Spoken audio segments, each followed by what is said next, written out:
Sir, जो आपका ये आंदोलन है नशा मुक्त समाज आंदोलन अभियान कौशल का, सर इसके तहत आप लोग ने क्या स्टेप्स लिए हैं अभी तक? 24 करोड़ लोगों को हम लोग अब तक के नशा न करने का संकल्प आ चुके हैं। लगभग 25,000 लोगों ने जो नशा करते थे इससे प्रभावित होकर के आंदोलन से नशा उन्होंने छोड़ा। जातीय जनगणना करवाने का फैसला मोदी जी ने लिया है। जातीय जनगणना पे आपका क्या स्टैंड है? 13.7% लोग भुखमरी में जीते हैं। जो बच्चे हैं 5 साल के नीचे के वो अंडर वेट हैं। सत्ता के गलियारे में आपका सफर बहुत लंबा रहा है। आपने जैसा कि बताया, मैं 15 चुनाव लड़ा, उसमें से 12 हार गया। 2024 में आप हार गए, उसके बाद आपने भीतर घात के कई सारे आरोप लगाए। सर, क्या प्रकरण था ये पूरा और क्या आरोप थे? कहाँ भीतर घात हुई? पार्टी में ही कुछ लोगों ने विश्वासघात किया। उनके नाम उजागर करना जरूरी नहीं है और शायद वो बढ़ते हुए प्रभाव को नहीं कर सकते थे, देख सकते थे।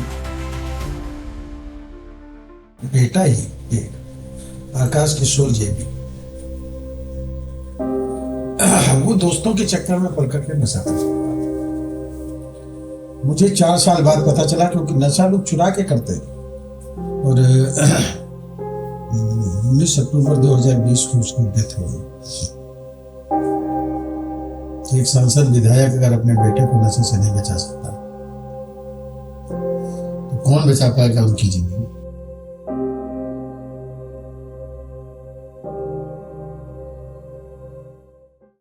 नमस्कार दोस्तों, आज हमारे साथ हैं पूर्व सांसद मोहनलालगंज, पूर्व केंद्रीय राज्य मंत्री आदरणीय कौशल किशोर जी, जो कि नशा मुक्त समाज आंदोलन भी चला रहे हैं। कौशल जी, आपका बहुत बहुत स्वागत है। कौशल जी, बहुत संघर्षपूर्ण जीवन रहा आपका एकदम अंतिम पंक्ति से उठकर देश के प्रतिनिधित्व करने का सफर कैसा रहा? देखिए, मेरा कोई वो तो था नहीं। दरअसल में मेरे घर परिवार में भी पॉलिटिक्स में कोई नहीं था, राजनीति में।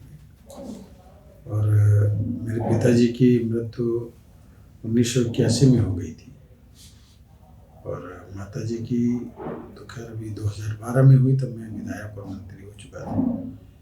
तो गरीबी बहुत ज़्यादा थी और सरकारी सेवा में हम भी जाना चाह रहे थे, लेकिन नहीं जा पाए। हमारे 2 भाई बड़े जो है वो सरकारी सेवा में पाए, लेकिन मुझे नहीं मिली। तो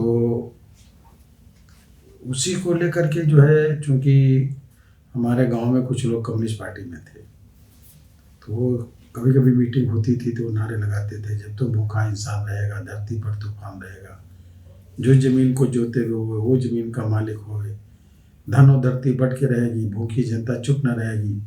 इस तरह के वो नारे लगाते थे, तो वो अच्छे लगते थे। और चूँकि गरीबी वो बहुत थी, तो इसकी वजह से मैं धीरे धीरे करके उनके साथ जुड़ गया। और ये कि इंटरनेशनल पॉलिटिक्स क्या होती है, नेशनल क्या होता है, उसके मूल कारण क्या है, गरीबी के मूल कारण क्या है, कैसे हम विदेशी ताकतों के द्वारा, साम्राज्यवादी ताकतों के द्वारा कैसे हमारा गरीब आदमी प्रभावित होता है, भारत कैसे प्रभावित हो रहा है, उन चीज़ों को समझा जाना। तो मैं भारतीय कम्युनिस्ट पार्टी से जुड़ गया। तो भारतीय कम्युनिस्ट पार्टी से भी मैं कई चुनाव लड़ा MLA के, लेकिन उसमें भी मैंने देखा कि भारतीय कम्युनिस्ट पार्टी भी जो है वो पूरे समय पर कभी क्रांतिकारी की बात करेगी 5 साल तक, और चुनाव की भी बात करेगी, लेकिन जब चुनाव आएगा तो मालूम हुआ उत्तर प्रदेश में अगर 403 सीटें हैं तो मालूम हुआ 10-15 सीटें भी नहीं लड़ते। तो सत्ता, आप किसी की मदद कर सकते हैं सत्ता में पहुंच करके, गरीबों की। तो सत्ता में पहुंचेंगे तब जब आप उतने चुनाव लड़ेंगे। तो वो न सत्ता के बीच में जनता के बीच में जाते थे और ना उसका कोई तो बताते थे। तो मुझे लगा ये लोग तो धोखा दे रहे हैं। तो मैंने उनसे अलग हट करके, चूँकि वो लोग नारे लगाते थे दुनिया के मजदूरों एक हो, दुनिया के किसानों एक हो, मैं उनसे कहता था भी दुनिया के किसानों और मजदूरों की बात क्यों करो, भारत की बात करो। कि भारत के किसानों एक हो, भारत के मजदूरों एक हो, तो अच्छी बात समझ में आती। इसी पे मेरा कुछ उनसे तकरार भी हुई और कुछ मुद्दों को लेकर के फिर मैंने एक अलग राष्ट्रवादी कम्युनिस्ट पार्टी का गठन किया और राष्ट्रवादी कम्युनिस्ट पार्टी गठित कर लिया था।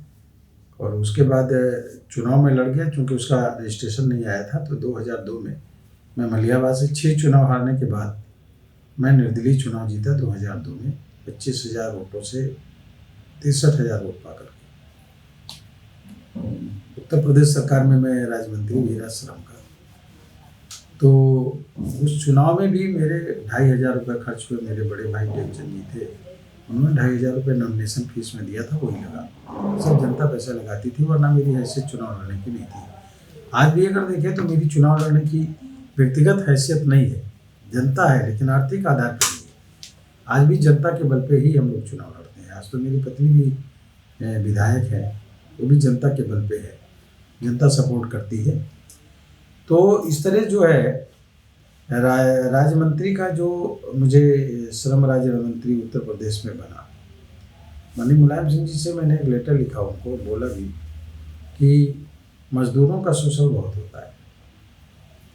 लोग उनसे महीने भर मजदूरी करवाते हैं अपने बिल्डिंग बनाने उनमें, और वो खाने में का पैसा देते हैं और अंत में हिसाब नहीं करते उनका, और भगा देते हैं। मजदूर की हैसियत नहीं कि वो लड़ जाए, वो हैंड टू माउथ होता है, रोज कमाता रोज खाता है। तो मैंने कहा जैसे पुलिस थाने ऐसे श्रमिक थाने खोलिए।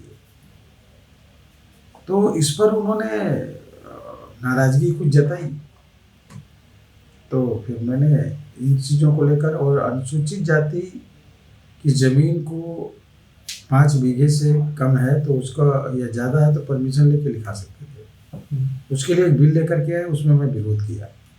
फिर मैंने इस्तीफा दे दिया और मैंने खुद श्रमिक थाना खोला दौलसफा के C10 में, जहाँ मैं मुझे विधायक के हैसियत से आवास मिला था वहाँ, और एक सीतापुर के महमूदाबाद में मैंने श्रमिक थाना खोला, और करीब 3500 मुकदमे मैंने लिखवाए उसमें, जिसमें 3300 से ज़्यादा मुकदमे उसमें हल हुए, लोगों को उसका लाभ मिला।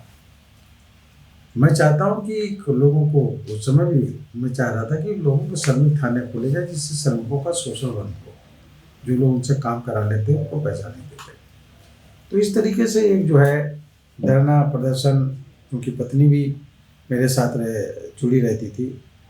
सुबह शाम उनको खाना बनाना, लोगों के 10-10, 12-12 लोग रहते थे। फिर दिन में जा कर के प्रदर्शन करते थे मुद्दों को लेकर के, तो महिलाओं को टैक्सी पे बैठा के ले जाना लाना, ये सारा काम वो भी करती थी जय देवी जी। तो इस तरह से जो है एक पूरा माहौल ही पूरा जो है आंदोलनकारी के रूप में हम लोग खड़े हुए, और उसी आंदोलन की वजह से 2002 में जनता ने मुझे विधायक बनाया। और फिर उसके बाद फिर मैं 5 चुनाव हारा, 5 चुनाव उसके बाद फिर मैं हारा। और हारने के बाद मैं 2014 में बीजेपी में बातचीत हुई, तो उसमें मैं बीजेपी में शामिल हुआ। और फिर मैंने कहा मेरे अपने संगठन है चलाऊंगा, जैसे पारक महासंघ है। कबीर साहब का शब्द है पारक, पारक का मतलब परखो पहचानो, पारक का पर्यायवाची विवेक। अपने विवेक का इस्तेमाल करो जनहित में, देश हित में। तो उस पारक का जो है संगठन बना करके उसको एक आंदोलन का रूप हम करते थे। आज भी पारक महासंघ का संगठन हम लगातार उसको चलाते हैं। ये हमने भाजपा से समझौता करने का भी काम किया था जब उसमें शामिल हुए थे। अब तो एक विंग के रूप में जो है भाजपा के एक विंग के रूप में पारक महासंघ पूरे उसमें काम करने का काम कर रहा है। तो अब जो दोबारा हम उसके बाद फिर 2014 में सांसद हो गए, 2019 में भी सांसद हुए। केंद्र सरकार में हम राज्य मंत्री रहे, आवासन और शहरी विकास कार्य मंत्रालय का। तो मुझे बीजेपी ने 3 बार अनुसूचित जाति मोर्चे का प्रदेश अध्यक्ष भी बनाया, तो उसमें काम किया। उसके बाद मंत्री हो गया, तो फिर वो पद से मैं हट गया। अभी भी 2022 के 24 के चुनाव में 5,70,000 वोट, 5,97,000 वोट पा करके चुनाव हार गया हूँ। और उसकी मुझे कोई पीड़ा नहीं है। 13वां चुनाव में हारा, 15 लड़ा हूँ, 12 हारा और 3 जीता। अब इसके पहले दरअसल में भी मैं जब संगठन चलाता था, लोगों से बात करता था, तो नशे के खिलाफ मैं शुरू से मैंने अपने जीवन में कभी भी शराब की एक बूंद नहीं ली। मसाला का एक चुटकी नहीं लिया, एक कस नहीं लिया, न सिगरेट का नहीं लिया। मुझे लगता था कि ये जो है कितना गलत है, क्योंकि मेरे साथी कुछ लेते थे, जबरदस्ती मेरे से किए, तो मैंने कहा कि भाई दो में से एक चीज चुन लो, शराब को चुन लो या मुझे चुन लो। अगर आपको शराब के साथ रहना है तो मेरे साथ मेरी दोस्ती नहीं रह सकती आपके साथ। तो इस तरह से एक, चूंकि मैं एक आंदोलन चला रहा था ना, तो वो आंदोलन के लिए सबसे बड़ी बाधा होती है। किसी काम को करने के लिए नशा करेंगे तो काम ही नहीं करेगा। मैं जिस क्षेत्र से आता हूँ वहां पर लोग, गरीब आदमी जो है, खास करके दलित बैकवर्ड, अपने घर की चारपाई पे नहीं बैठ सकते, इतना ज्यादा उत्पीड़न। सब मैंने खत्म किया उसके आंदोलन करके, सब मैंने पूरी तरीके से, गुंडा टैक्स वसूला जाता था, सब मैंने बंद कराया। तो ये स्थिति जो है, एक सामंती इलाका हमारा रहा, लेकिन मैंने तय किया कि कब तक लोग सही बात नहीं मानते, तो मैं करता था। लेकिन मेरा बेटा ही एक आकाश किशोर जी भी, वो दोस्तों के चक्कर में पड़ करके नशा करता था। मुझे 4 साल बाद पता चला, क्योंकि नशा लोग चुरा के करते थे। कोई भी व्यक्ति नशा अपने आप शुरू नहीं करता, दोस्त कराते, शुरू कराते, घर वालों से चुरा के। हाँ, घर वालों से चुरा के। और उसने 4 साल बाद पता चला, तो मैंने उसको एडमिट कराया 6 महीने, और कोई मिलने नहीं गया। 6 महीने के बाद वो ठीक होके आ गए, शादी कर दी, बच्चा हो गया। फिर दोस्तों के चक्कर में उसको के पी गया, मैंने एडमिट बहुत कराया, मगर वो ठीक नहीं हुआ। ये सर जब आपको कोविड हुआ तो तब की बात है? हाँ, ये कोविड के बाद की बात है। और 19 अक्टूबर 2020 को उसकी डेथ हो गई, यही मेडिकल कॉलेज में शताब्दी में। उस समय फिर हमने इसका नाम नशे के खिलाफ, मैंने इसको लोगों के बीच में खोला। लोगों ने बहुत कहा, मगर मैं नहीं माना। मैंने कहा कि अगर हम नहीं बताएंगे, इतनी विधायक थी, मैं सांसद था, एक सांसद विधायक अगर अपने बेटे को नशे से नहीं बचा सकता, तो कौन बचा पाएगा उनकी जिंदगी। तो इसके लिए मैंने नशा मुक्त समाज आंदोलन अभियान परिषद का अपने नाम से आदरणीय प्रधानमंत्री नरेंद्र मोदी जी ने नशा मुक्त भारत अभियान शुरू किया। 272 जनपद चिन्हित किए हैं। आदरणीय अमित शाह जी ने कहा है कि 2047 तक जब आज़ादी के 100 साल पूरे होंगे, तो विकसित भारत, आत्मनिर्भर भारत के साथ साथ अब नशा मुक्त भारत बनाएंगे। और आदरणीय प्रधानमंत्री जी ने पूरे देश के सभी महामहिम राज्यपालों को निर्देश दिए कि अपने अपने प्रदेश में नशे के खिलाफ आंदोलन शुरू करो। अब तक करीब 24 करोड़ लोगों को हम लोग नशा न करने का संकल्प करा चुके हैं, लेकिन नशा करने वाले लोगों ने जो छोड़ा है वो लगभग 25,000 लोग। लेकिन सर हम बात करें स्टेट की, अपने उत्तर प्रदेश की, तो लगभग 2022-23 में शराब से सरकार को लगभग 41,000 करोड़ का मुनाफा हुआ। और जो कोविड का समय चल रहा था उसमें भी जो चीजें थी, लॉकडाउन लगा हुआ था, सारी चीजें थी, लेकिन एक समय शराब के ठेके खुल गए थे। तो सर आपको क्या लगता है कि ये जो है मतलब स्टेट जो है अपने इनकम के लिए, क्या ये चीजें करना सही लगता है आपको कि मतलब जो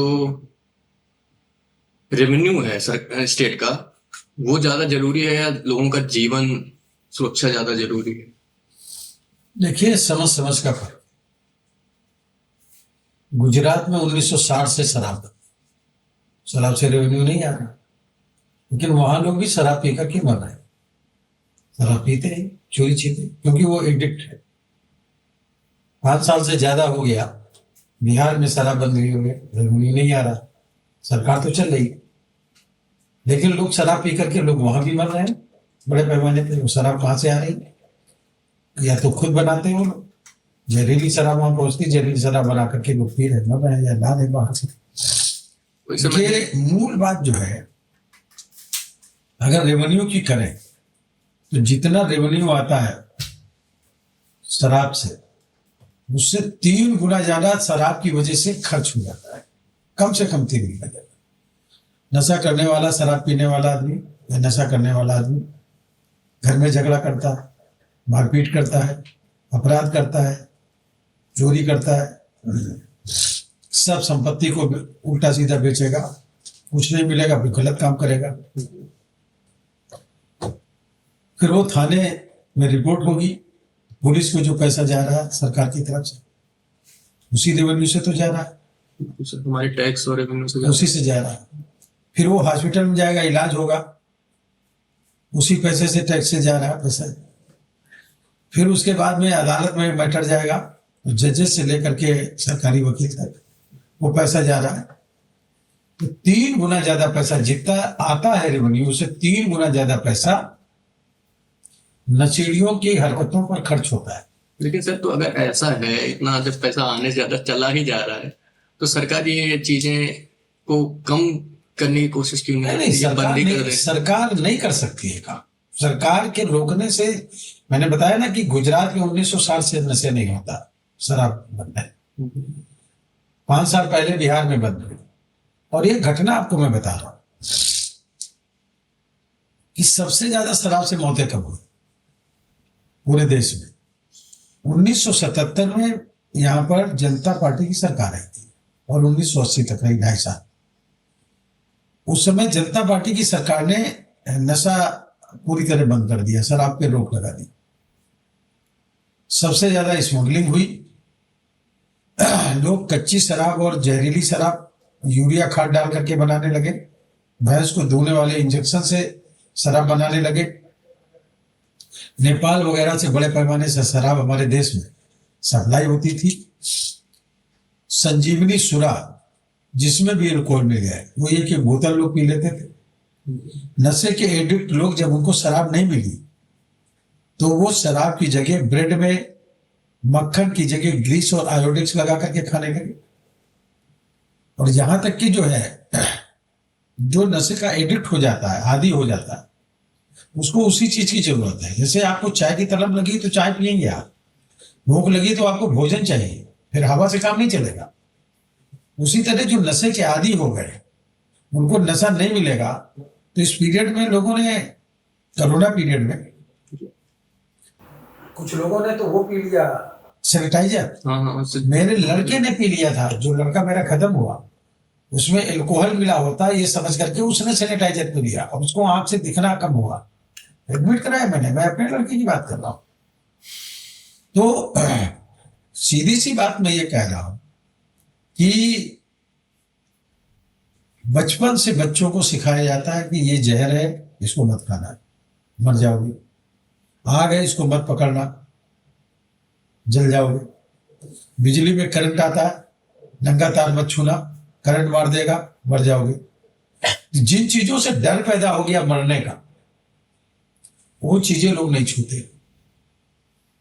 अगर बचपन से लोगों को, बच्चों के अंदर ये हम डर पैदा कर दें कि नशा किसी भी प्रकार का है, पान गुटखा से लेकर के ड्रग्स तक अगर हम करेंगे, मुंह से बदबू आएगी, लीवर और किडनी डैमेज हो जाएंगे, कम उम्र में मर जाएंगे, कैंसर हो जाएगा। ये सारी चीजें डर पैदा कर दें उनके अंदर। एक दिन में करीब 3800 लोगों की कैंसर से मौत हो गई। राजीव दीक्षित जी कहते हैं कि आजादी के आंदोलन में 1857 से 1947 तक करीब 4,32,000 लोगों ने अपनी जान की कुर्बानी दी। हर साल 20 लाख लोग खाली शराब के नशे से शहर बनते हैं। तमाम वो लोग मर जाते हैं कि जो ड्राइवर नशा कर रहा है, उसने ना करने वाले पे गाड़ी चढ़ा दी, वो मर गया बेचारा। तो मेरा कहना ये है, जिस चीज के कस्टमर नहीं होंगे वो चीज नहीं बिकेगी। आज केवल शराब हमारे देश में जो है, शराब की अगर बात करें तो सरकार शराब बेचती है और भांग बेचती है।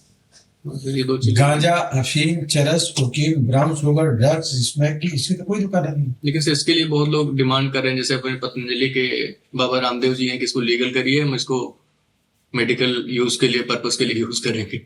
नहीं, मैं कह रहा हूं ये बिक क्यों रही? ये बिक रही कि इसके कस्टमर है। नहीं सर, अभी मैं भी कॉलेज स्टूडेंट हूँ, ये भी कॉलेज स्टूडेंट है। अगर अभी हम बात करें कि जो कॉलेज के आसपास जो माहौल है, या कॉलेज में भी बहुत ये चीजें बहुत इजीली मिल जाती हैं सर। देखिए, इजीली मिलने का आप गलत उस पर जा रहे हैं। जो व्यक्ति नॉनवेज नहीं लेता, बाजार जाता है, सब्जी हरी खरीद के चला आता है, वो नॉनवेज की दुकान पे क्यों नहीं जाता? इसलिए कि वो खाता नहीं। कोई बेचा करे, पुकार करके नहीं बेचता। शराब की दुकान वाला किसी को बुला के नहीं बताता आओ शराब पी लो। गुटखा बेचने वाला आवाज नहीं लगाता। फल बेचने वाला, सब्जी बेचने वाला, फ्रूट बेचने वाला, वो कहता आइए इतने रुपए किलो सब्जी, इतने रुपए के दर्जन केला, इतने रुपए किलो सेब, वो बोल रहा है। लेकिन सर बात ये होती है कि हाँ। जैसे वो सब चीजें जो है वो सब लीगल है, वो सब लीगली लोग ले सकते हैं, लेकिन जो हम जिसकी बात कर रहे हैं वो इलीगल है हमारे देश में। तो इसमें से कहीं ना कहीं सर जो हमारी लोकल एडमिनिस्ट्रेशन है, जैसे पुलिस है, इन चीज का भी थोड़ा सा फेलियर जो है नजर आता है। नहीं नहीं, मैं इस बात से बिल्कुल सहमत हूँ।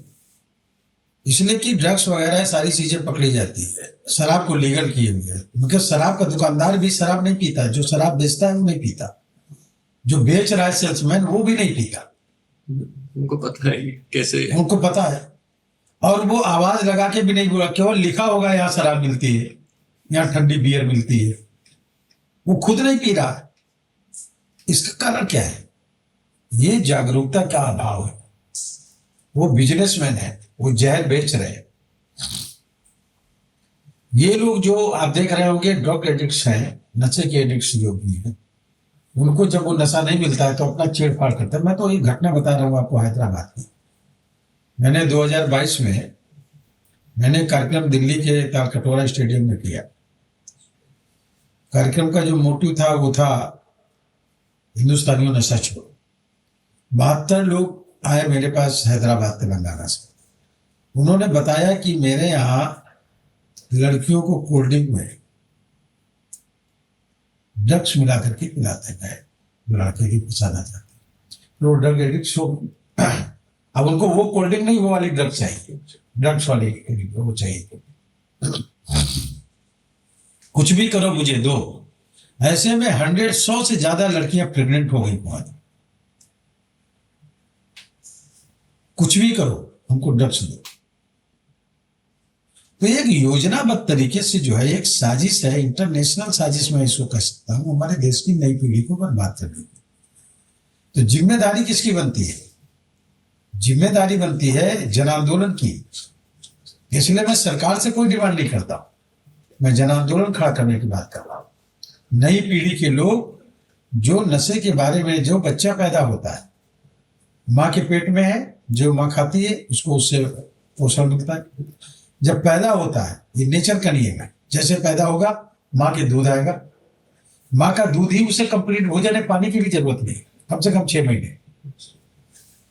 वो बच्चा टेस्ट नहीं जानता, माँ के दूध से पता चलता कि ये क्या है, लेकिन वो पानी का भी टेस्ट नहीं जानता। जैसे ही 6 महीने के बाद बच्चे को हम भोजन देना शुरू करते हैं, टेस्टी भोजन, मीठा भोजन, वैसे उसको वो टेस्ट का पता चलता है। फिर वो धीरे धीरे करके माँ का के दूध में कोई चीनी नहीं मिली होती, न शायद उस माँ का दूध छोड़ देता है, फिर वो टेस्टी भोजन चाहिए उसे। आप देखते होंगे इसीलिए टेस्टी भोजन नहीं मिलता घर में, नमक कम है, मिर्च मसाला कम है, सादा भोजन है, तो सादे भोजन पे लोग झगड़ा करते, इसमें नमक नहीं है, इसमें ये नहीं है, कैसा बना दिया, अच्छा नहीं बना। टेस्ट के लिए खा रहा है, शरीर के लिए नहीं खा रहा, टेस्ट लेने के लिए खा रहा है। भूख को मिटाना चाहता है मगर टेस्ट के साथ। हम ये कह रहे हैं अगर बच्चे को बगैर नमक का भोजन, बगैर किसी मसाले का भोजन अगर शुरू कराया जाए तो निश्चित तरीके से वो उसको जो है टेस्टी भोजन की जरूरत नहीं पड़ेगी। ठीक नशा उसी का वो है।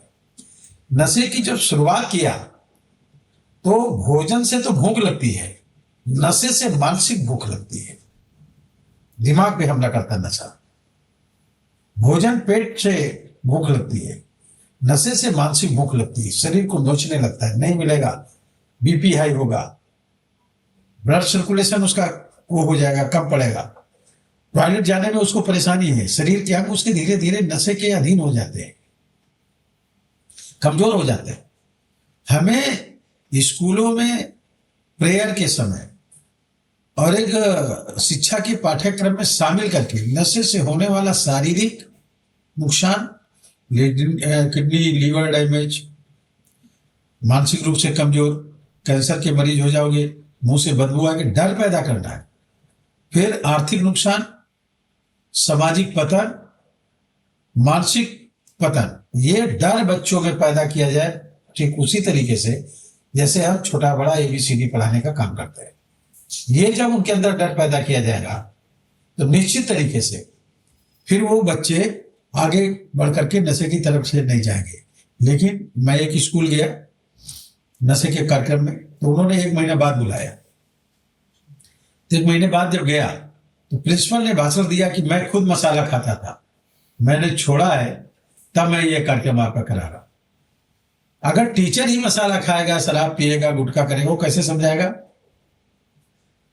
क्या कारण है कि भारत के संविधान में नशे पे रोक नहीं लगाई गई? ये बड़ा सवाल है। माननीय भारत रत्न डॉक्टर भीमराव अंबेडकर जी, उसमें भारत रत्न नहीं थे मगर वो चेयरपर्सन थे, तो उन्होंने जो है उसके ड्राफ्ट कमेटी के चेयरमैन थे, उन्होंने इस प्रस्ताव को रखा और ये प्रस्ताव पास नहीं हुआ। क्यों? क्योंकि नेहरू जी खुद नशा करते थे। हमें नशे के खिलाफ एक जन आंदोलन करना होगा। जैसे अंग्रेजों भारत छोड़ो, हिंदुस्तानियों नशा छोड़ो, नशे के खिलाफ आंदोलन करिए।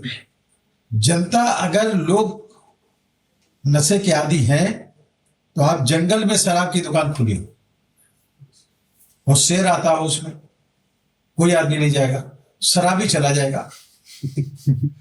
शेर देखेगा तो पेड़ पे चढ़ जाएगा, फिर भाग जाएगा, फिर चला जाएगा। इसलिए कि एडिक्ट हो गया, मन एडिक्ट हो गया, उसको अपने परिवार से, लोगों से, अपनी इज्जत बेइज्जती से उसको कोई मतलब ही नहीं रहता। ये मैंने खुद अपने बेटे के साथ देखा। सर, जैसे कि आपने कहा कि किसी भी चीज को रोक देना किसी चीज का हल नहीं होता। नहीं, तो सर जैसे कि हम अभी सोसाइटी में देखें, हमारी सोसाइटी में, ऐसी सोसाइटी में हम रह रहे हैं कि सैनिटरी पैड्स हम ब्लैक पॉलिथीन में लाते हैं, लेकिन सिगरेट्स, टोबैको, ये सब एकदम खुलेआम बिक रहा है। तो सर कहीं ना कहीं ये भी चीज भी एक सोसाइटी की तरफ से देखें, मोरल प्रोग्रेस की तरफ से देखें तो ये गलत है।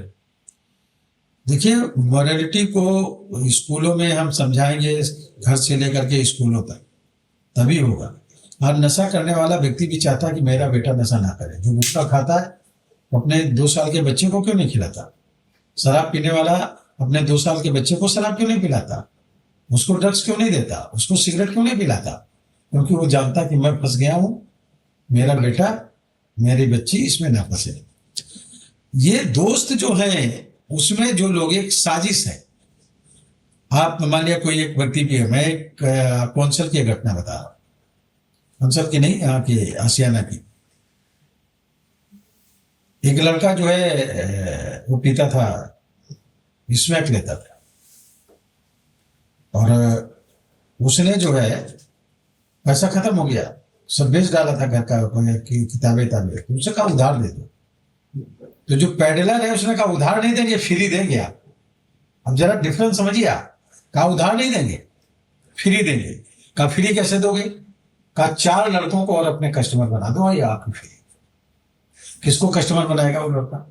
अपने दोस्तों को, माँ का, बुआ का लड़का, भैया चाचा का लड़का, मामा का लड़का, ये जो आसपास लोग रहते हैं, जो मित्र हैं, तो एक लड़के को टारगेट किया उसने और उसको बोला कि जो ऊपर था फर्स्ट फ्लोर पे, उसको फोन मिलाया। उसने कहा यार एक बार तुमसे ये लो सिगरेट एक कस, आपको पढ़ाना नहीं पड़ेगा, हर समय किताब में फंसे रहते हो, मैं तो लेता हूँ, सब याद है मुझे, एक बार लो, बिल्कुल याद रहेगा। वो डर के नहीं आया। दूसरे दिन या तीसरे दिन उसने गाली वाली दी और कसम खिलाया कि भाई एक बार में मर थोड़ी जाएगा, एक बार तो ले ले। एक बार नीचे उतरा, ये कस लिया, भागा घर के अंदर। दूसरे दिन भी एक कस लिया, भागा। तीसरे दिन भी एक कस लिया, भागा। चौथे दिन वो लड़का नहीं आया। चौथे दिन वो लड़के ने खुद फोन किया, आज नहीं आओगे?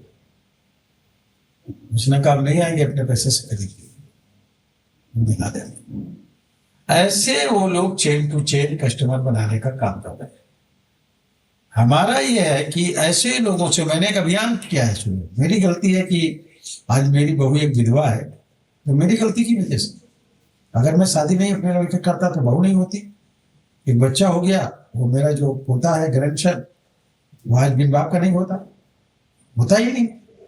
लेकिन सर इसमें तो आपकी कोई गलती नहीं है सर। नहीं, मैं अपनी गलती स्वीकार करता हूँ। मैंने देर में इसको समझा, ये मेरी अपनी गलती है। और मैं आपके चैनल के माध्यम से पूरे देश के लोगों को अपील करता हूँ कि अगर आपका लड़का किसी भी प्रकार का नशा करता है तो उसकी मृत्यु कम समय में हो जाएगी। आपकी बहू समय से पहले विधवा हो जाएगी। आपके बहू और बेटे के जो बच्चे होंगे वो समय से पहले अनाथ हो जाएंगे। इसलिए नशा करने वाले लड़कों की शादी मत करें, और अपनी लड़कियों की शादी किसी नशेड़ी लड़के से मत करें। रोज मेरे पास इस तरह के मामले आते हैं जिसमें लड़का नशा कर रहा है, कुछ मामले ऐसे भी आते हैं जिसमें लड़कियां नशे कर रही हैं। मेरे पास एमआईटी यूनिवर्सिटी के प्रोफेसर आए थे, उन्होंने कहा कि भाई मेरा जिक्र मत करिएगा, मगर मेरे यहाँ लड़के लड़कियां इंटरवल में ऊपर छत पे चढ़ जाते हैं और गांजे की सिगरेट पीते हैं। जो उनको मना करो तो वो झगड़ा करने तैयार हो जाते हैं, वो कहते हैं हर्बल पी रहे हैं। आप समझिए इस तरीके की बातें करते हैं। ये देश को अंग्रेजों से ज्यादा खतरा और नुकसान नशे से हो रहा है, पूरे विश्व को हो रहा है। सर जो आपका ये आंदोलन है नशा मुक्त समाज आंदोलन अभियान कौशल का, सर इसके तहत आप लोग ने क्या स्टेप्स लिए हैं अभी तक, और आप लोग आगे आपके गोल्स क्या हैं, और सर अभी तक क्या सिर्फ ये अवेयरनेस तक सीमित है, उससे आगे बढ़ा है कुछ? नहीं, बहुत आगे बढ़ा है, और मैं समझ रहा हूँ कि इसमें लाखों लोग जुड़ गए। मैंने बताया कि 24 करोड़ लोगों को हम लोग अब तक के नशा न करने का संकल्प करा चुके हैं। लगभग 25,000 लोगों ने जो नशा करते थे इससे प्रभावित होकर के आंदोलन से नशा उन्होंने छोड़ा। अभी जो है इसके लिए मैं 19 अक्टूबर को एक नशा मुक्त मैराथन कराता हूँ। पहले हाफ कराया, इस बार मैंने फुल मैराथन कराई थी। उसमें 5 लाख रुपए का प्राइज पूरे देश में सबसे बड़ा प्राइज देते हैं। 5 लाख रुपए फर्स्ट, सेकंड पे थर्ड, सेकंड पे 3 लाख, थर्ड पे 1.5 लाख, और सब मिला के 25 लाख रुपए का प्राइज देते हैं। 19 अक्टूबर को फिर करेंगे। देश का सबसे बड़ा एक हो 31 दिसंबर जो है सबसे खतरनाक दिन है नशा करने का। हमारे त्योहार भी खतरनाक है, नशेड़ी त्योहार हो गए। लेकिन 31 दिसंबर को नए साल के सेलिब्रेशन में बड़े पैमाने पे लोग नशे की शुरुआत करते हैं, तो लोग जश्न मनाए। घर वाले भी देते थे जाओ ठीक है जाओ, तो वही शुरू कर देते हैं लोगों के चक्कर में पड़ के। उसमें देखते हैं कि नशा करने वाले ऑफर करते हैं, एक पहली सिगरेट फ्री, एक सिगरेट फ्री, एक पैक फ्री। तो पैक फ्री है तो लोग ले लेते हैं, थोड़ा एक घूंटा पी ले लो, वहां से शुरुआत करते हैं। सबसे खतरनाक दिन है 31 दिसंबर। तो ये इसको मैं एक लगातार आंदोलन करता हूँ चीजों को। जैसे भी होली का त्योहार हुआ, नशा मुक्त होली का त्योहार मनाइए। अभी जो दीपावली, नशा मुक्त दीपावली, नशा मुक्त ईद त्योहार जो है वो नशा मुक्त बनाइए। बहनों से कहता हूँ रक्षाबंधन जाइए करने तो भाई के टीका लगाइए, राखी बांधने के साथ साथ संकल्प कराइए उनसे। अभी जो नवरात्रि होती है, नशा मुक्त नवरात्रि करिए, व्रत रहिए नशे के खिलाफ। तो एक जन आंदोलन हर तरीके से करने का काम। जैसे रमजान है तो लोग नशा मुक्त रमजान रखे। करते हैं क्या कि नशा करने, बीड़ी सिगरेट पीने वाले दिन भर तो कुछ नहीं करेंगे, रोजा इफ्तार किया पहले सिगरेट फूकेंगे। तो ये जो एक आंदोलन का रूप है, त्योहार के रूप में भी, धार्मिक रूप में, सभी धर्म के लोगों ने नशे से दूर रहने के लिए कहा है। इसके इस आंदोलन को तेजी से बढ़ रहा है, इसलिए अभी से इसको एक जन आंदोलन बनाने की जरूरत है। और उसी जन आंदोलन के तहत स्पोर्ट्स से जोड़ने की जरूरत है। आप स्पोर्ट्स में देख लीजिए, अभी आपके क्रिकेट के खिलाड़ी, दूसरे खिलाड़ी तमाम क्या है, क्रिकेट की जीत करके लोग कब जीतते हैं, शैंपेन की बोतल खोलते हैं। क्यों भाई, आप शैंपेन की बोतल क्यों खोलते हो? पानी की बोतल खोलो। कल्चर डेवलप हो रहा है। आप वो करते हैं इस तरीके से। खिलाफत इसकी करने की जरूरत है। आप तमाम खिलाड़ियों को देखे होंगे, जब वो खेल से संन्यास लेते हैं फिर वो नशे की तरफ चले जाते हैं। तमाम एथलीट बर्बाद हो गए। तमाम एथलीट से मेरी बात हुई, अभी आप देख रहे हैं कि वो एक कितना अच्छा प्लेयर अपने यूपी के नशे के उसमें फंस गए, क्रिकेट में थे और उनकी हालत खराब हो गई, दाने दाने के लिए मोहताज। इसलिए कि लोग जब जान जाएंगे कि आप नशे में उलझ गए तो फिर लोग आपसे, ड्रग्स में फंस गए तो आपसे लोग किनारा कर देते हैं। लव ड्रग्स आती है, मुझे तो इस आंदोलन से पता चला कि वो लव ड्रग्स दे दी तो वो भूल गया, जैसे लाफिंग गैस होती है या सुखा दो तो आदमी हंस नहीं रहा, हंसने लगेगा। शरीर के जो इंटरनल पार्ट है उसके उस तरीके से काम करने लगते हैं, माइंड उस तरह काम करने लगता है। उसी तरह लव ड्रग्स है, लव ड्रग्स दे दी तो जो वो सीन उनको उस तरीके से लेना और लव ड्रग्स दे दी उसमें इस तरीके से करते हैं। कुछ लोग, सब नहीं, कुछ लोग करते हैं। इसके खिलाफ एक आंदोलन सभी को करना हो, चाहे एक्टर हो चाहे वो गायक हो। तमाम गायक हैं जो नशे के खिलाफ गीत गा रहे हैं। साहित्य संगम संस्थान के 6000 से ज्यादा कवि मेरी संस्था से जुड़े हुए हैं। योग के सब लोग जुड़े हुए हैं लोग। तो योग करने वाले भी नशे से दूर रहते हैं। सभी लोगों को, मीडिया के लोगों को का एक बड़ा प्रभाव पड़ेगा अगर वो इस आंदोलन को और तेज बढ़ाने का काम करें। अभी 31 मई को विश्व तंबाकू निषेध दिवस है। उसके एक दिन पहले लखनऊ के गांधी भवन सभागार में हम एक संत सम्मेलन कर रहे हैं। संत सम्मेलन का वो है मानव समाज एकजुटता संत महासम्मेलन। अभी व्यक्ति जो है, शरीर तो मानव का है लेकिन वो मानव नहीं बन पा रहा है। वो जातियों में बटा हुआ है, धार्मिक उसमें बटा हुआ है। तो उनको हमने एक पदयात्रा भी करेंगे, मानव मानव एक समान, जात पात का मिटे निशान, तब एक बनेगा हिंदुस्तान, ये नारा है। उसमें बौद्धिस्ट, सनातन धर्म के लोग, कबीरपंथी, संत गाड़गे को मानने वाले लोग, संत रविदास को मानने वाले लोग, महर्षि वाल्मीकि जी को मानने वाले लोग, शिव बाबा को मानने वाले, ब्रह्मा कुमारी, आपके बुद्ध धर्म को मानने वाले लोग, कबीरपंथी, इसके अलावा जो है आपके जो है गायत्री परिवार के लोग, निषाद राज गुहे को मानने वाले लोग, अहिल्याबाई होलकर जी, वो भी एक बहुत बड़ी आध्यात्मिक थी, उनको मानने वाले लोग, आपके जो है जय गुरुदेव को मानने वाले लोग, ये सब को मिला करके एक सम्मेलन कर रहे हैं 30 मई को। सर, आपने कहा कि हमारा समाज जातियों में बटा हुआ है, उसके खिलाफ आप कार्यक्रम कर रहे हैं, सब एकजुट होकर एक मंच पे हैं। लेकिन अभी जल्दी हमने देखा कि जातीय जनगणना करवाने का फैसला मोदी जी ने लिया है। तो सर, जाति जनगणना पे आपका क्या स्टैंड है? देखिए, जाति जनगणना हमेशा होती है, ओपन नहीं किया जाता। देश की आजादी के पहले भी जाति जनगणना हुई। जो जनगणना हुई वो जाति, फॉर्म भरा जाएगा, आपका नाम क्या है, फला, आपका धर्म क्या है, फला, आपकी जाति क्या है, फला, उपजाति क्या है, कितनी, आपके बच्चे कितने हैं, इतने, शादी हुई कि नहीं हुई, हुई है तो, बच्चे हुए तो लड़की कितने हैं, लड़के कितने हैं, क्वालिफिकेशन कितनी है, सारी चीजें लिखी जाती हैं। उनको डिक्लेयर नहीं किया गया। अब वो जातीय जनगणना की जो डिमांड किए हैं वही गलत किए। अगर आपको ये नहीं मालूम था तो आप ये बताइए, 19 जो भारत का संविधान हुआ उसमें 23% SC/ST को आरक्षण क्यों दिया गया आबादी के अनुपात में? आबादी कैसे पता चली 23% अगर गणना नहीं हुई? 54% की घोषित की गई तो 54% आबादी कैसे पता चली? भारत के संविधान में 27% उनको आरक्षण दिया गया, 50% जाति के आधार पर। तो अगर गणना नहीं हुई थी तो कैसे पता चला? मैं कह रहा हूं गणना होती थी, डिक्लेरेशन नहीं होता था। अब उन्होंने डिमांड किया है कि जाति जनगणना हो, जाति जनगणना हो, विपक्ष ने। तो प्रधानमंत्री जी ने कह दिया ठीक है जाति जनगणना होगी। तो जाति जनगणना तो होती ही थी, होगी। शैक्षिक जनगणना, जाति जनगणना, इतने साक्षर, इतने निरक्षर, इतने PhD किए, इतने डीलिट किए, इतने पोस्ट ग्रेजुएट, इतने ग्रेजुएट, इतने इंटर, इतने हाई स्कूल, इतने सारी चीजें होती है। इसका डिक्लेरेशन होता था, जाति का डिक्लेरेशन नहीं होता था। अब की जातियों का डिक्लेरेशन होगा गणना के बाद। सर, पॉपुलेशन भी कहीं ना कहीं थोड़ी बढ़ी होगी या फिर घटी होगी, तो सर अभी के जो सिनेरियो है और पहले आजादी के पहले का सिनेरियो, तो उसमें बहुत डिफरेंस होगा।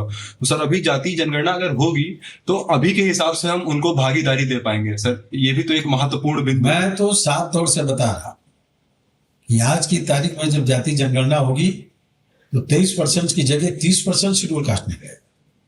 सही। और 54% की जगह 60% निकलेगा बैकवर्ड, और 15% की जगह 10% अपर कास्ट निकलेगा। क्योंकि सबसे ज्यादा जाति अगर किसी की घटी है पॉपुलेशन में तो अपर कास्ट। लेकिन सर अगर पिछली समय से जब जनगणना ये होती रहती थी तो इसको पब्लिश करने में क्या समस्याएं आती थी? क्या पब्लिक नहीं किया जा सकता था इसको? देखिए, कांग्रेस का शासन रहा, 2011 में भी कांग्रेस का ही शासन था। जैसे अब पिछले 2 टर्म से भी ये पब्लिक नहीं की गई है, 2 टर्म से इसकी जाति जनगणना हुई नहीं, हुई भी नहीं है सर। हाँ, अब होने जा रही है। और सर बिहार में भी हुई भी थी तो उनको publish नहीं किया। पावर नहीं, उनको पावर नहीं, उन्होंने तो जबरदस्ती करा लिया। पावर किसको है? केंद्र सरकार। तो केंद्र सरकार जो है उसका एक सेंसस का अलग एक वो बना हुआ है जनगणना का। तो अब इस सरकार में मोदी जी ने बोला है अब जो जनगणना होगी उसका डिक्लेरेशन होगा। मोदी जी के नेतृत्व में जो 10 साल से 11 साल से सरकार है अभी तक के उसकी गणना नहीं, जनगणना नहीं हुई। 2011 में हुई थी ये जनगणना, और उसके पहले भी जो जनगणनाएं हुई वो कांग्रेस के नेतृत्व वाली सरकार में हुई। उन लोगों ने जानबूझ करके उन्हीं लोगों ने डिक्लेयर नहीं किया और उन्हीं में राहुल गांधी ने सबसे ज्यादा डिमांड किया। हाँ, लेकिन सर इस समय में भी होना चाहिए था जनगणना, जो नहीं हुआ। और उसकी वजह से पता चलता कि जो हमारा देश है उसमें कौन से जातियां कितनी हैं और उसी हिसाब से उनका जो हक है, उनका जो रिप्रेजेंटेशन है वो होना चाहिए था। निश्चित तरीके से आने वाले समय में जो जनगणना होगी, और जनगणना में जो मुख्य उद्देश्य है कहने का राहुल गांधी जी का या विपक्ष का जो मुख्य उद्देश्य है कि जाति जनगणना हो और जातियों का डिक्लेरेशन हो। तो जाति गणना के बाद जब जातियों का डिक्लेरेशन होगा तो कौन कितनी जाति है खुल करके सामने आ जाएगी। लोग अपने आप डिमांड करने लगेंगे, जिसकी जितनी संख्या भारी उसकी उतनी भागीदारी, उसकी उतनी हिस्सेदारी, अपने आप डिमांड उठने लगेगी। सर जैसे कि बीजेपी पहले तो विपक्ष तो हमेशा से ही इसकी मांग करता रहा है, जैसे कि मैं देख रहा हूँ।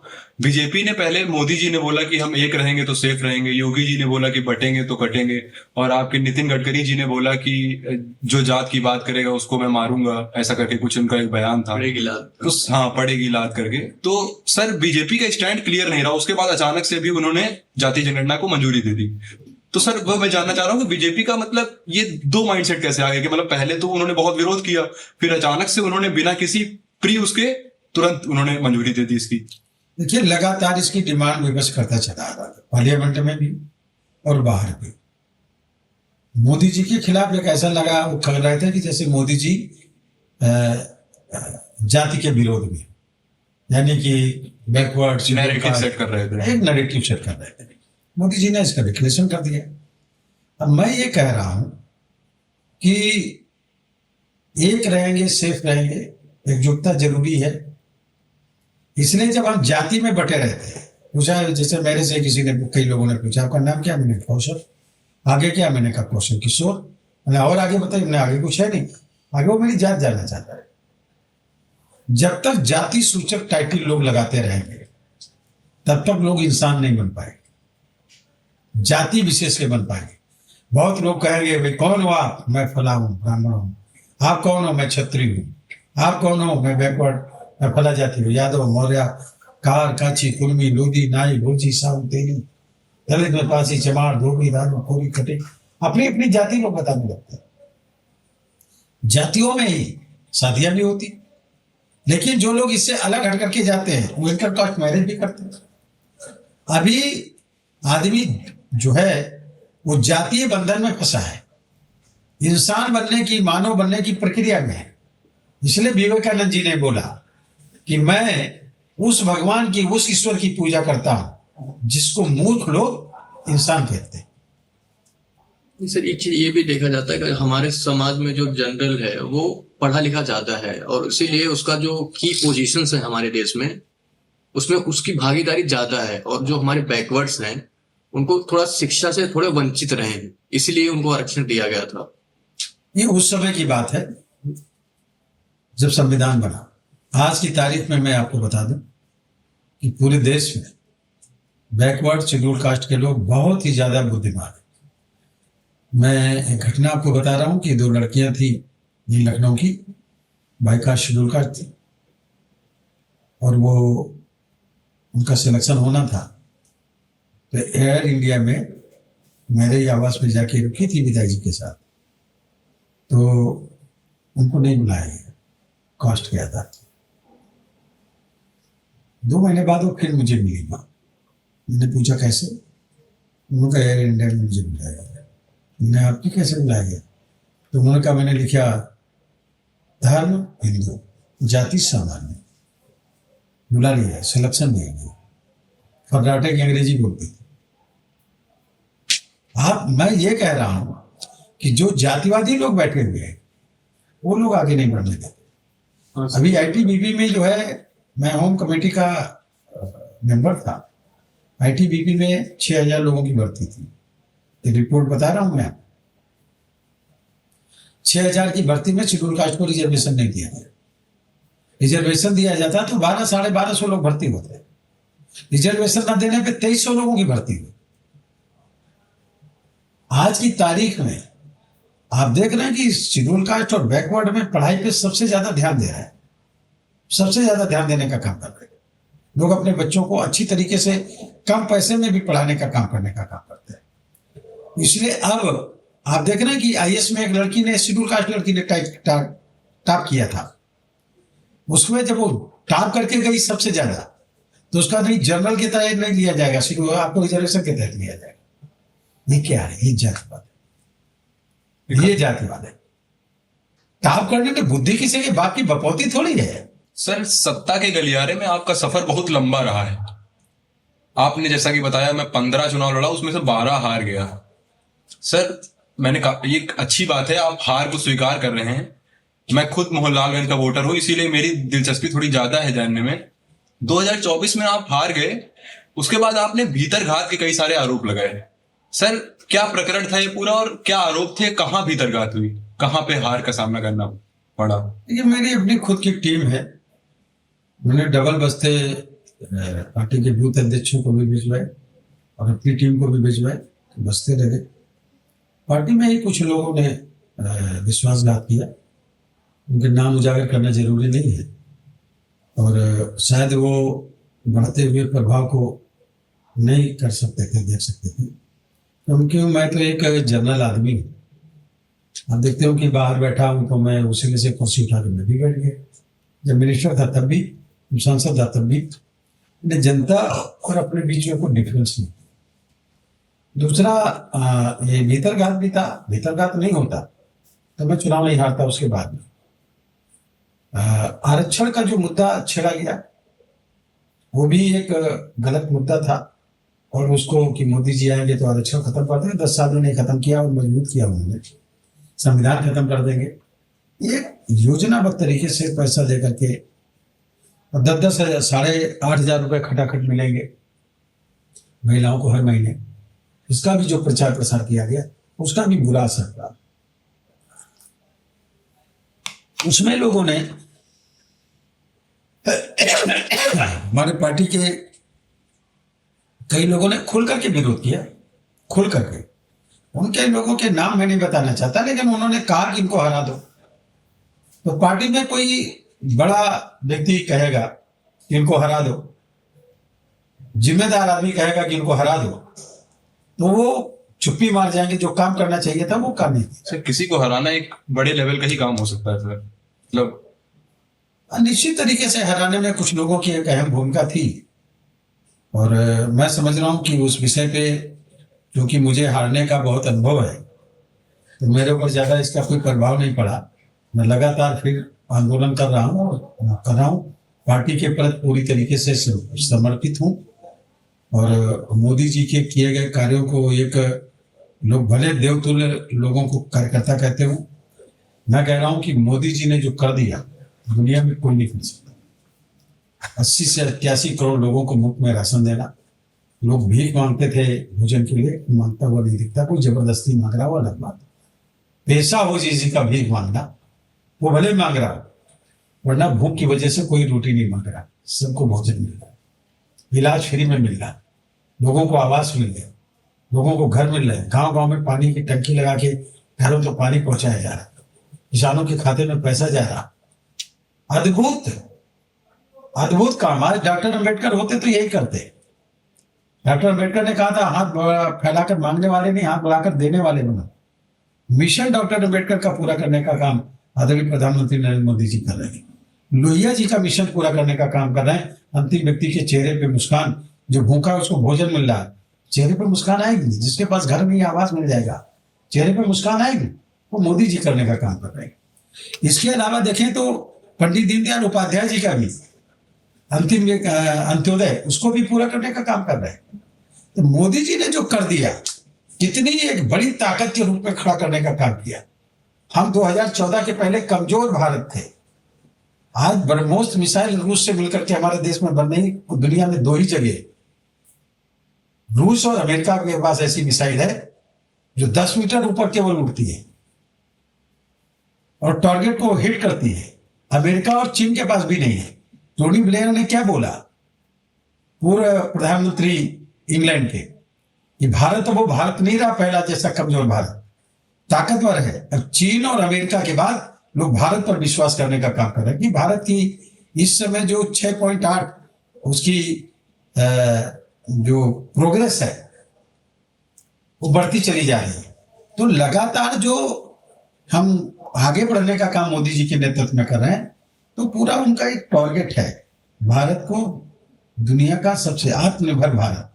आत्मनिर्भर भारत का मतलब है कि हम सेना से लेकर के किसी चीज तक, शिक्षा, मेडिकल, कृषि, सारी चीजों पे माननीय प्रधानमंत्री मोदी जी हम लोगों के साथ 5-5 घंटे, 5.5 घंटे मीटिंग करते हैं काउंसिल्स ऑफ मिनिस्टर्स की। एक एक चीज पे चर्चा करते हैं और करने के बाद कि अब क्या करना है, कैसे देश को आगे बढ़ाना है, कैसे कृषि यहाँ पर जो है केमिकल फ्री की खेती कैसे करनी है, किसानों को दोगुना कैसे अनाज देंगे। आज हम 100 से ज्यादा देशों में गेहूं बेच रहे हैं, कभी हम दूसरों से गेहूं उधार लेते थे। 80 से ज्यादा देशों में हम आप सेना के हथियार बेच रहे हैं, कभी हम दूसरों से हथियार खरीदते थे। हम कितना आगे बढ़ रहे हैं, इस साम्राज्यवादी मुल्कों को पसंद नहीं है। और वो साम्राज्यवादी मुल्क जानबूझ करके भारत में नुकसान पहुंचाना चाहते हैं, और वो नुकसान नई पीढ़ी के लोगों को बर्बाद करके, और इसीलिए नई पीढ़ी को बर्बाद करने के लिए वो लोग नशे की तरफ ज्यादा नई पीढ़ी के लोगों को ले जाने का प्रयास करते हैं। सर, हमारा देश का जो अभी ग्लोबल में हंगर इंडेक्स में रैंक है, जो 127 200 में से 105वां जो है वो रैंक है। और जो हमारे देश की मतलब जो भुखमरी के लगभग 13.7% लोग भुखमरी में जीते हैं, और जो लगभग 35.5% जो बच्चे हैं 5 साल के नीचे के, वो अंडरवेट हैं।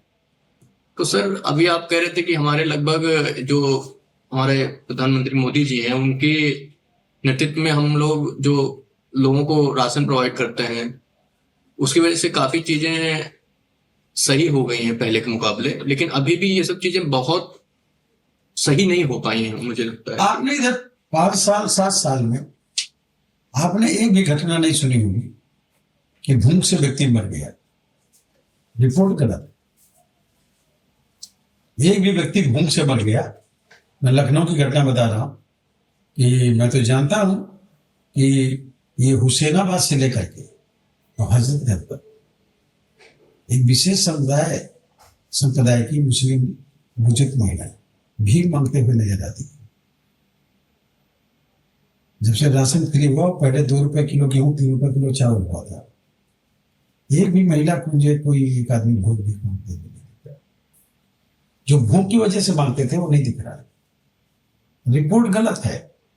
हाँ, अंडरवेट बच्चे हो सकते हैं, वो बात तो मैं मान सकता हूं, उस पर हमारी सरकार काम कर रही है। लेकिन जो भुखमरी में उन्होंने रैंक बनाया वो गलत बनाया। मैं बता रहा हूं, जापान की 8 करोड़ की आबादी, एक सांसद मेरे से मिलने आए, उन्होंने कहा कि भाई मोदी जी कैसे लोगों को आवाज दे रहे हैं, मैं नहीं दे पा रहा हूं। विकसित है देश, वो विकसित देश कहलाता है जापान। 4 करोड़ लोगों को उन्होंने आवाज दिया और 3 करोड़ और आवाज देने जाते शुरू कर दी। 7 करोड़ आवास हमारे देश में, वो 8 करोड़ में 800 लोगों को आवास नहीं दे पाए।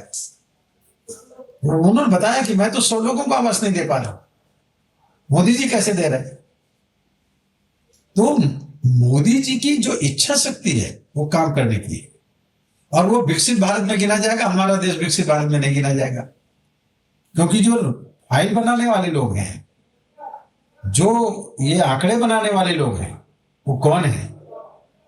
वो लोग गलत तरीके की रिपोर्ट पेश करने का काम कर रहे हैं और गलत रिपोर्ट पेश करके देश को जो है कमजोर करने की बात कर रहे हैं। लगातार भारत कह रहा मैं आत्मनिर्भर की तरफ लगातार बढ़ता चला जा रहा हूं, प्रगति हमारी लगातार बढ़ती चली जा रही है। ये दुनिया के उन देशों को बर्दाश्त नहीं है। आज WTO किसके अंडर में काम करता है? वर्ल्ड बैंक किसके अंडर में काम करता है? सीधी सी बात है। और वो कैसे चाहेगा कि वो सुपर पावर बनाए, उनके बराबर कोई पहुंच जाए? हजम कैसे होगा? ब्रह्मोस मिसाइल कैसे हजम हो रही है उनको? 17 देशों ने जो है डिमांड कर ली इस युद्ध के बाद। 17 देशों ने, जिसमें वियतनाम ने सबसे ज्यादा खरीद, फ्रांस से हम सामान खरीद के लाते थे, आज फ्रांस सबसे डिमांड कर रहा है, कोरिया डिमांड कर रहा है। ये तो शर्म के मारे डिमांड नहीं कर रहे चीन और अमेरिका कि हम भारत से कैसे मांगे मिसाइल। ब्रह्मोस मिसाइल आज दुनिया में नंबर 1 की मिसाइल है, केवल रूस के पास ऐसी मिसाइल और भारत के पास। तो आज जो है हम आत्मनिर्भर सेना में बन जाएंगे तो हम तो विश्वगुरु बन जाएंगे। तो रिपोर्ट बनाने वाले हमको कमजोर दिखाएंगे और वो कमजोर दिखा करके लोगों को करने का काम करते हैं। वियतनाम के एक बार राष्ट्रपति आए थे, उस समय कांग्रेस की सरकार थी, तो ले जाके दिखाते ये देखो यहाँ अच्छा है, अच्छा। उन्होंने कहा मैं नहीं जाती, मुझे महाराणा प्रताप की कब्र पे ले चलो। मैंने उनकी जीवनी पढ़ी है और उनकी जीवनी पढ़ करके मैंने अपने देश को अगला किया। मैं उनकी कब्र पे जाऊंगा, घास की रोटी खाऊंगा, झुकूंगा नहीं। तो दरअसल में प्रदर्शन किस बात का हो रहा है? जैसे अब अपने लपेटे में फंसेगी कांग्रेस और विपक्ष कि जाति जनगणना मांग रहे थे, लीजिए कर दिया अपनी जाति जनगणना। जाति जनगणना होती थी करके डिक्लेयर कर दिया, तुम्हारे कहने पे कर दिया। आप बताओ, ये आबादी इतनी है, इतनी इतनी, आप बोलो तुम्हारा क्या है? खेल खत्म हो जाएगा। जो उनका मिशन था बेसिकली उसको फेल करना, फेल ही हो गया, फेल कर अपने आप फेल हो गया। तो मेरा मतलब ये है कि हम सब लोगों को राष्ट्र के हित में, देश के हित में, समाज के हित में जाति और धर्म से ऊपर उठ करके हमको देशभक्त, राष्ट्रभक्त बनना चाहिए। उसी से संविधान से देश चल रहा है, इसलिए संविधान के तहत हमको सबको काम करना है। सर, 1 नेशन 1 इलेक्शन पे आपका क्या स्टैंड है? मैं उसे समर्थन में हूँ। 1 नेशन 1 इलेक्शन आदरणीय प्रधानमंत्री मोदी जी का सपना है। देखिए, एक मशीन केवल बढ़ेगी, उसमें वोट डालने और कुछ नहीं बढ़ना, उतने पैसा खर्च होगा। तो जितना पैसा बच जाएगा वो राष्ट्र हित में काम आएगा। लेकिन सर, एक फीडबैक मैकेनिज्म होता है कि जैसे कि सेंट्रल में कोई सरकार थी, स्टेट में कोई सरकार थी, तो अगर सरकार सेंट्रल में अच्छा काम नहीं कर रही होती है तो वो एक रिस्पॉन्स होता है, एक फीडबैक होता है कि हम स्टेट में सरकार बदल सकते हैं 5 साल के लिए। तो लेकिन इस 1 नेशन 1 इलेक्शन के बाद ये चीज जनता के पास नहीं रहेगी कि आप एक ही बार चुन लेंगे, फिर 5 साल वो चाहे जो करें, आपके पास कोई शक्ति नहीं रहेगी कि आप स्टेट की सरकार चेंज कर सकते हैं। नहीं, वो ऐसा नियम नहीं है, ऐसा कोई नियम नहीं। अभी 1 नेशन 1 इलेक्शन अगर लागू हो गया तो यूपी में 2027 में चुनाव होगा, तो ये 5 साल का नहीं होगा, 2029 में फिर से चुनाव होगा सर। और अगर बीच में वो कमजोर सरकार है, अगर स्टेट की कमजोर सरकार गिर जाती है तो 5 साल तक क्या नहीं चलेगी? ऐसा नियम नहीं बनाया जा रहा। मान लिया कोई अल्पमत की सरकार है और वो बीच में गिर जाती है स्टेट की गवर्नमेंट, तो अगला चुनाव जो है वो जितना शेष समय बचेगा उतने दिन के लिए।